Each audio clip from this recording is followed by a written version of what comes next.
Okay, so for our discussion this week, I chose an article involving women's rights because I have a young daughter who I'm constantly trying to show the importance of independence, equality, strength, and self-appreciation. So the name of my article that I chose was Saudi Arabia Seeks Death Penalty for Women Activist Rights Group.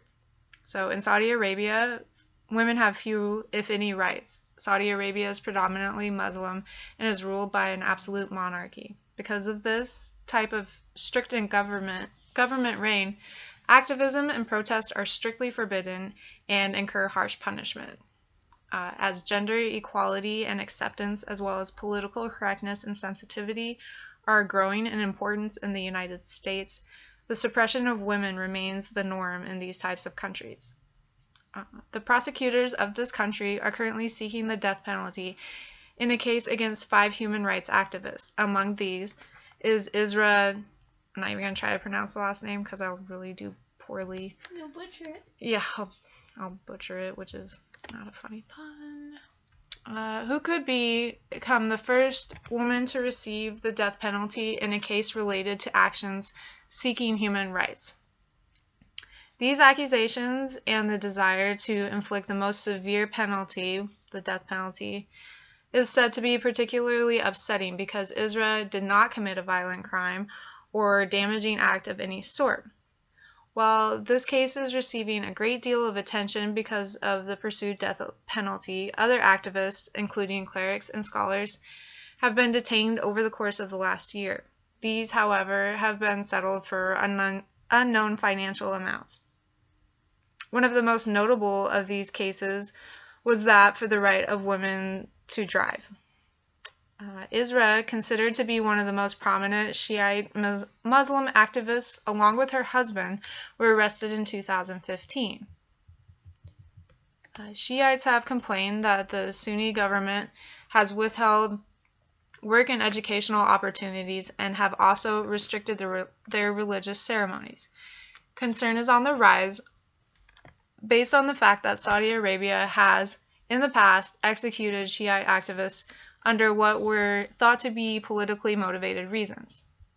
The views presented in this article could definitely be considered opposite of those viewed by most Americans. For example, women have been fighting for their rights for centuries. Women have earned the right to vote, own land and businesses, and are making a great deal of progress in closing the gender gap in professional settings, as well as gaining the right to seek out extended formal education. Furthermore, women are representing themselves in professions previously dominated by men, especially in fields such as engineering, mathematics, and the sciences. What about teaching? And teaching. As an American and a borderline feminist woman, I feel truly disgusted that women's lives are treated with such little value when all they are trying to do is stand up for themselves. I was raised by a single mother who worked and put herself through college while raising my sister and me, so acknowledging that there are places that would not only not allow this type of women's empowerment, but potentially execute supporters of this is beyond appalling. However, if I were a citizen of Saudi Arabia, this type of treatment would be the norm rather than oppression. Although I might know of other societies in which women had rights or were able to do things they wanted, I would not have ever experienced it for myself. Although I feel very passionate about women's rights, strengths, and equality here, in a country like that, fear would be a constant shadow on that passion, which is exactly why these types of governments rely on for success. They need to be able to control the masses, especially since women make up a significant portion of the population. For this assignment, I also decided to ask my 11-year-old daughter some questions about how she feels to be a girl and such with her rights. She's going to wear a mask to protect her identity. Okay, sit up. Okay. Okay, how do you feel about being female? I think it's pretty great. I just don't really like how guys usually treat other women and stuff like that. Do you think all women, even in different countries, are treated the same? I don't think they are, but I think they should be. Okay. Do you think women should be punished for sticking up for themselves? No. What would you do if you couldn't drive? I can't drive. What, when you get older? I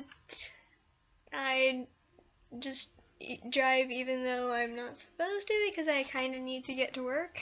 True.